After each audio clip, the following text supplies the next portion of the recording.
Welcome to All There Is. Wherever you are in the world and in your grief, I'm glad you're here.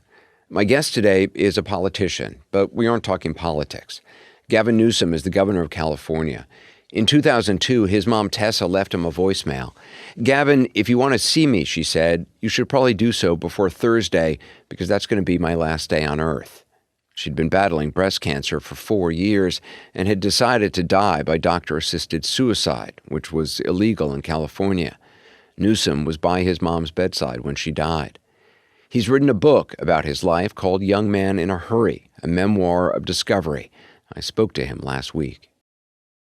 You had a really interesting childhood and a really strange, bifurcated existence in a lot of different ways. Yeah, my father just took off, was sort of broken by 2 campaigns for local office. He ran for 2 offices back-to-back, lost, spent the money he had. Yeah. He said he had basically a nervous breakdown later. Yeah. But the extent to which, like, your dad and your mom did not talk about stuff with you. Never.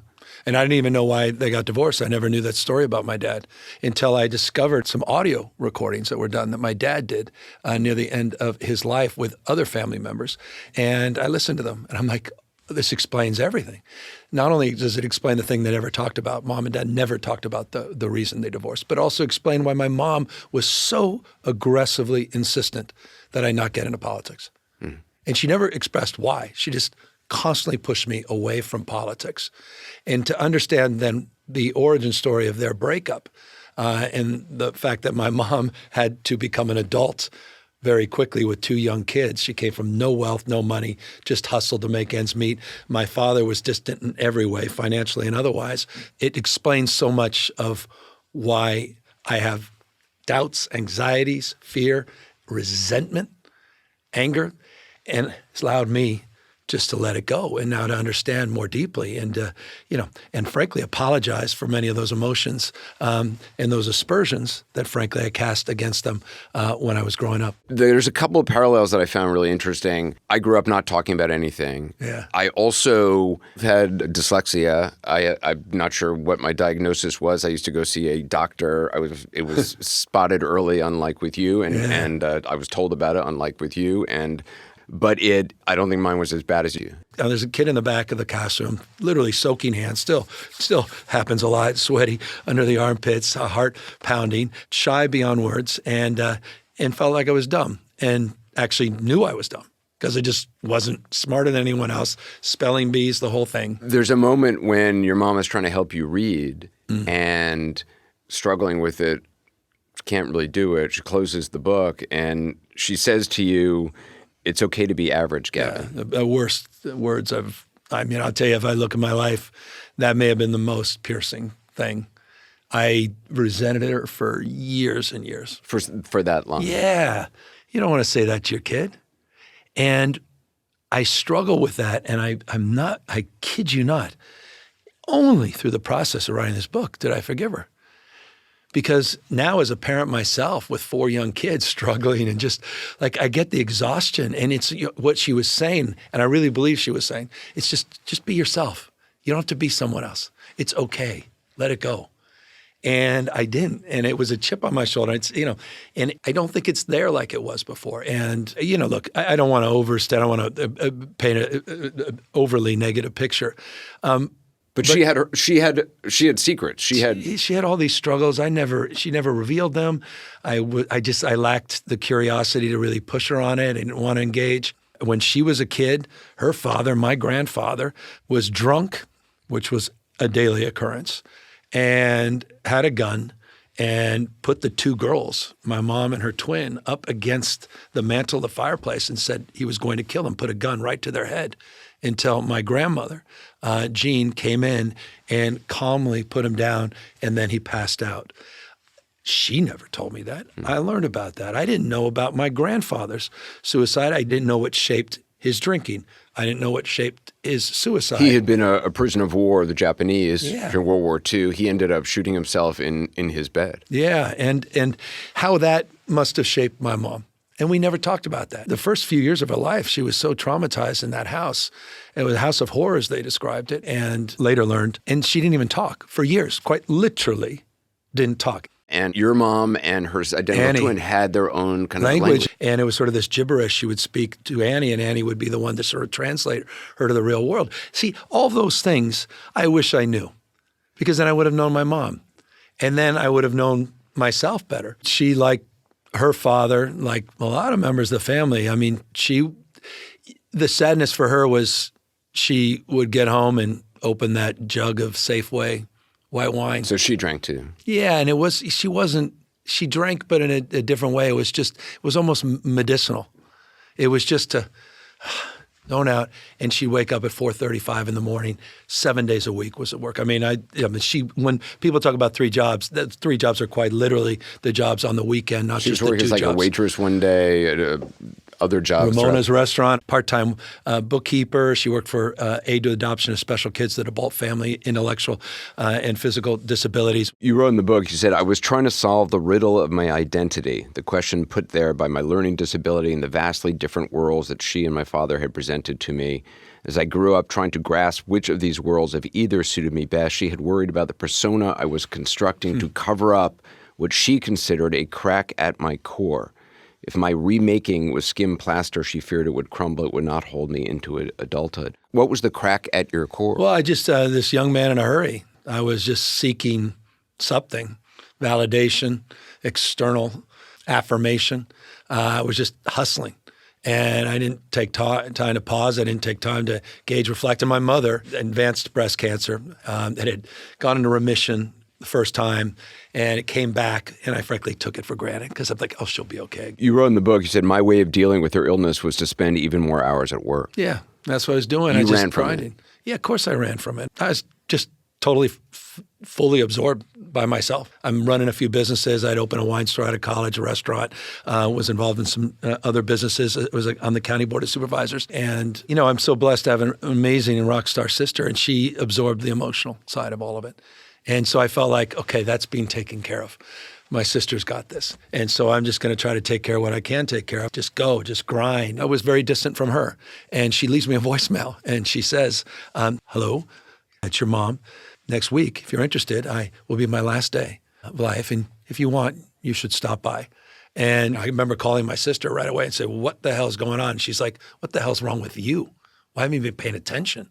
Mom's suffering, and she's doing this assisted suicide. Your mom literally left you a voicemail saying Thursday will be my last day on earth. I have it. I have it on a small little, went back to Walgreens, little tape recorder with the old tapes, and I kept it. And I don't know why I kept it.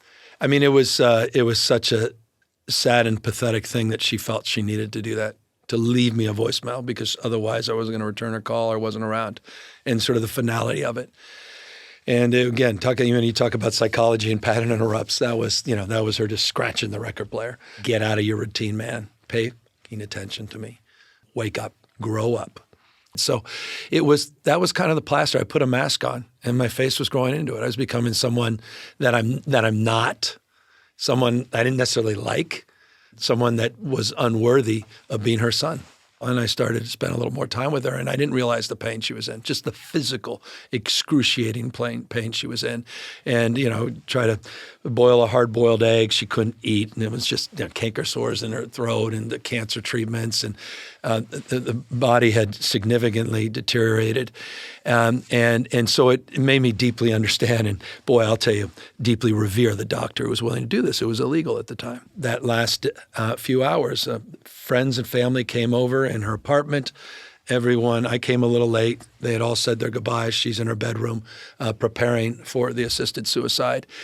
And the last 2 she wanted to be with were my sister and I. When you came in, she had a photo of you and your sister on her chest, and she said, my works of art. Works of art, yeah. And so you're there. It's emotional. You don't know what I'd never experienced anything like this. And the 2 of us were in there looking through old photographs, sort of 1970s old pictures. And she was describing the moment and talking about, her relationship to that moment. And I remember there's a bottle of pills. And my only job was, the doctor said, would you have her take these 20 minutes before whatever time the doctor was coming? And so that was my job. And I remember saying, Mom, you need to take these 2 pills, which was going to prepare for the actual cocktail. And in the process of those 20 or 30 minutes we're talking, you could tell she was just sort of getting looser and more relaxed. And my sister was getting more anxious, and we're holding both our hands on both sides of the bed as she's looking through, and the two of us trying to show her pictures and the stories. Doctor comes in, and my sister just, then it's real. And he does what he does, and she's crying, I'm crying. So the doctor administered whatever the cocktail was. The cocktail, and he beautifully, like an angel. I mean, an angel. He passed away years ago. I never got a chance to thank him as well. I risked everything. Talk about, put his license on the line, and just so calmly, and said goodbye. And when he left, my sister really started to break down, and she looked at me, and I said, "You can go." I remember, "You can go," and she said, "Thank you," and just left. And I was there, and just for those last minutes and those breaths, there was nothing. This is nothing romantic about this. I mean, it was like violent, the breaths. And you're like, Jesus, what am I doing here? And holding her hand, and then this stillness but stiffness. And I just put my head on her stomach that had distended, and just bawling, saying to her, muttering to her for 20 minutes the things I didn't have the guts to say 20 minutes before.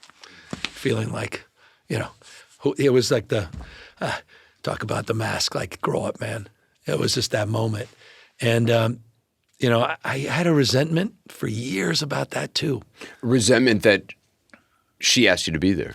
Yeah, I just, again, through the lens of this sort of shitty son that was about me, but it wasn't about me, right? But I was like, who does this? Who would like invite someone in to see the experience? Like, I saw the trauma of my sister. I'm like, we've struggled with this. Like, should we have done this together? But I kid you not, once again, this is why everyone should journal and write. I didn't know. I have never done anything like this. In the process of writing this, I also, back to It's Okay to Be Average, I was like, wait a second. I was holding her hand. I'm still holding her hand. Her breath, that's my breath. It's the last breath. And I'm like, oh God, what a gift. Like, what a gift. Like, how blessed am I? Thank you. But she's not around for me to say it. And so, what I have to do is I have to be a better husband and father to my own kids and make up for all of that. But that was hard. You view it as a gift now that. I do. I didn't. I really feel the breath. I feel there's this thing, just this notion of this letting go. It's powerful. I've never had the feeling of understanding that, of a breath. I feel for 57 years, like just all wound up. And just accepting things I can't control, just accepting them. Things I can, taking account and responsibility to be better and more. More of my conversation with California Governor Gavin Newsom in just a moment. Welcome back to my conversation with Governor Gavin Newsom. Do you feel grief? I feel... Because not everyone does, or it has different meanings for different people. Yeah, it's such a basic question, isn't it? It's interesting. Just as you pose it, I feel loss. I feel regret. I feel inadequate, just inadequate. I feel grace, humility. I feel, I guess, human. Do you miss her? Oh, God. Jesus. Anderson, in the book, I talk about, I had the one speech that I have to read, and periodically we'll do a teleprompter thing, was with my inaugural speech when I got elected governor, and my little 2-year-old or 3, whatever he was at the time, Dutch, with this pacifier, right out of Central Casting kid. All of us had those moments with our kids, and ran up on stage as I'm speaking, and I'm terrified to look off the teleprompter because there's no way I'll get back on the script. And everyone's staring at the kid running on the stage. My wife tried to grab him, and he's running away, and he eventually just lands on my leg. And I'm in the middle of the speech, and I'm just staring there. And I just instinctually lifted him up. And he puts his photos there, just puts his head right in my, and he starts falling asleep. And I'm reading the speech. And I'm like, and I swear to you, like, oh, where's my mom to see this? Because that is someone she would have been proud of. That moment, that's what she wanted me. I'm sorry, man. Jesus. Let's take a look at that moment, actually. Oh, gosh. Now more than ever, we Californians know how much a house matters and children matter. Good.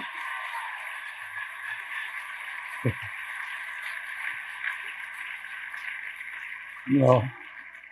Because so many of our neighbors have lost theirs. We will support parents. They need support. Trust me.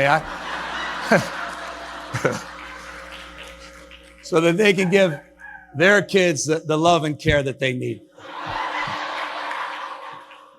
My biggest fear, my wife's biggest fear was, what kind of dad are you going to be? You going to be your father? Or are you going to be, she didn't know. Well, that was actually going to be test. a question of mine. How do you break that cycle? Yeah, I think it just happens. It's like you're struck by lightning. And I didn't, I remember just the birth of my oldest, who just turned 16, which is incredible. And it felt like lightning when she was swaddled. And I was like, oh, thank God. Like, I'll tell you the coolest thing for me, like, actually, and if you have a 14-year-old boy, you can appreciate this. Like, he leaves, and I'm going to embarrass him now, but when he leaves out, it's like, love you, 14. And I'm like, man, that's called at winning. Like, I'm like, that's the same boy that texted me saying, Dad, did I hear you might run for president? And he goes, you can't do that. We're still too young, and we need you around. Life. I now, I have a 4-year-old and an almost 6-year-old, and I'm trying to do all the things which don't come naturally, which is to talk about myself to them and show, my own sadness or my own joy or whatever it is. I try to say I love you every time I talk to them, and sometimes I fall short. And it's the greatest thing in the world because my dad could never do that. Your dad, even on his deathbed, a home attendant said to him, tell your son you love him, and he didn't. It was right after I got elected. It was the night of my election, after you may have announced, literally, Anderson, you may have announced the results of the California governor's race. I'm sitting there with my father. He's in his wheelchair. It's a miracle he lived that to see it. He was keeping himself alive to see you elected. For literally he was this hugely moment. proud. It was everything, and it was everything he wanted to be. Everything he wanted to be. And this was like, come on, California governor. His mayor was extraordinary to him, but governor, this is ridiculous. And then she says, you must be so proud, Bill, and everyone's egging him on. And he does this Gleason thing. Oh, the old Irish thing. He's just, joy to be, some, thing, a little, or he quotes Yeats or something. When in doubt, he always quoted Yeats. And I couldn't say it, but I never doubted he did. Never doubted he did, because he told all his friends. And they always told me. They said, I was with your father last night. He's so proud of you. Watch this. I'm like, come on, man, tell me. So I never felt that distance in that respect, but I also never felt that direct connection. I listened to a podcast you did with David Axelrod a long time ago. Oh, gosh, yeah. You were saying that your dad, as you grew up more athletic, your dad gravitated more toward you than he had previously. No, now I'm interesting. Right, yeah. I'm sorry to say it like that. I was all of a sudden interesting. Yeah. But all of a sudden, I was the captain of my basketball team. And all of a sudden, we're in the playoffs. All of a sudden, I'm leading scorer on the team. And all of a sudden, I'm hitting 400 baseball and getting some college recruits. And all of a sudden, now he's showing up with his friends because their friends are like, hey, Bill, congrats. But it was wonderful because I had him He was back. bringing friends to see you and I'd look play. up there. I'm like, oh, my God, Dad's there. And you're performing for him, man. You're diving now. You're not just going the ball. You're diving for the ball. And you're dying at the end of the day for the thing that you really were longing for, and that is going to take you to dinner. And you're going to have dinner with Dad. He would have dinner with you, but he would bring it was Always with friends. Never one-on-one. I don't think I've ever had one-on-one dinner with my dad. He couldn't be alone with you. Yeah. He never really opened up to you. He was charming and could tell a great story, But if you were looking for truths of who he was or his past, or you weren't going to get that. No, we're going to get it. And he came from a very strict household, old Irish Catholic family, and very religious.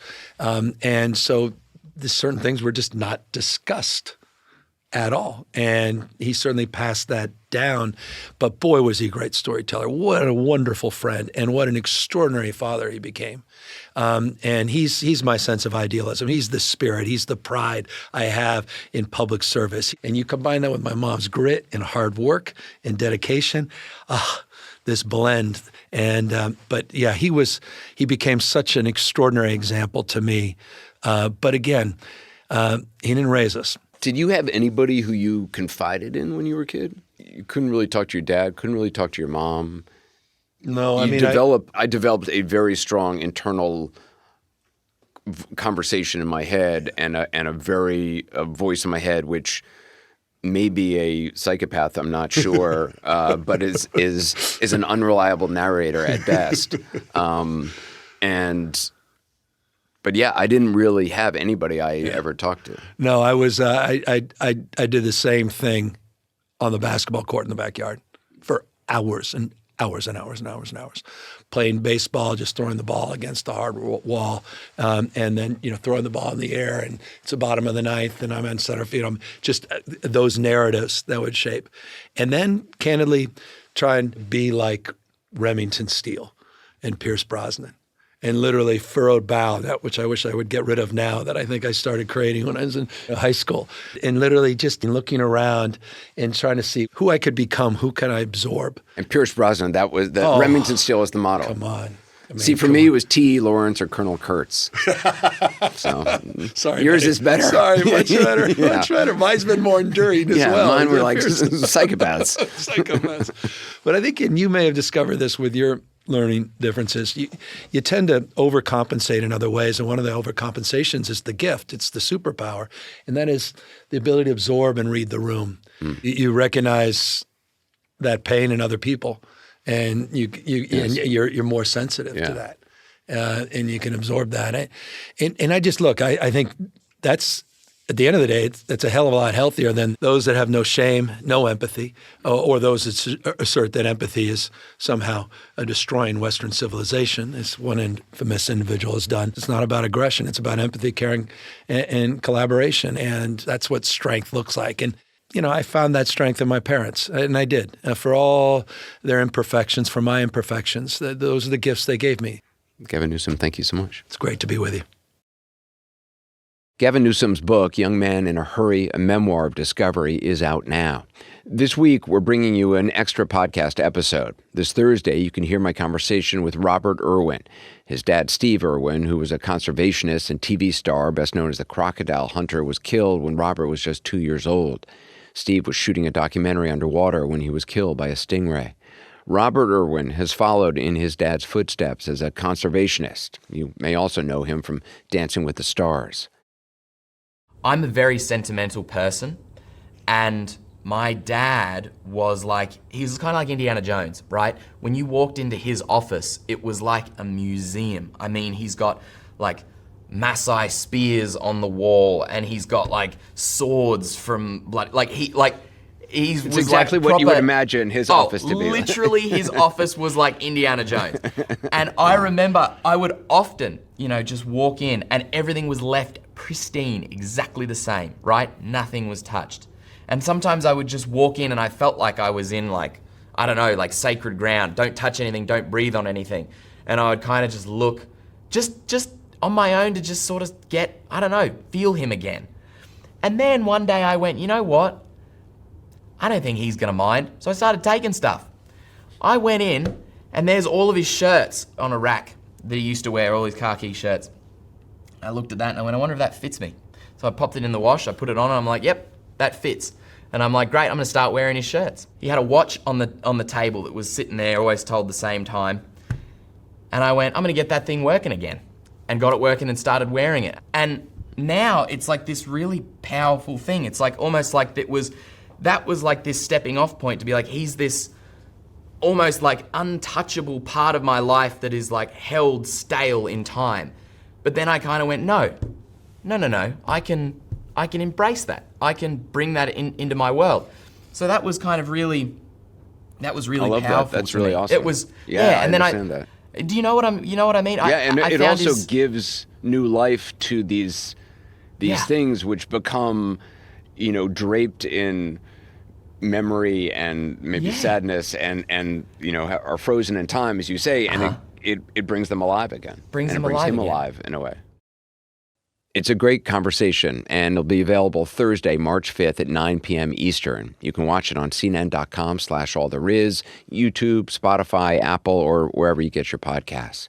Then next week, on Thursday, March 12th, join me at 9:15 p.m. Eastern for my live streaming show, All There Is Live. If you haven't seen it, you can catch an old episode on cnn.com/alltheriz right now. And if you missed the live stream, it'll be posted the following day on that website for a week. Thanks so much for listening. Wherever you are in the world and in your grief, you're not alone.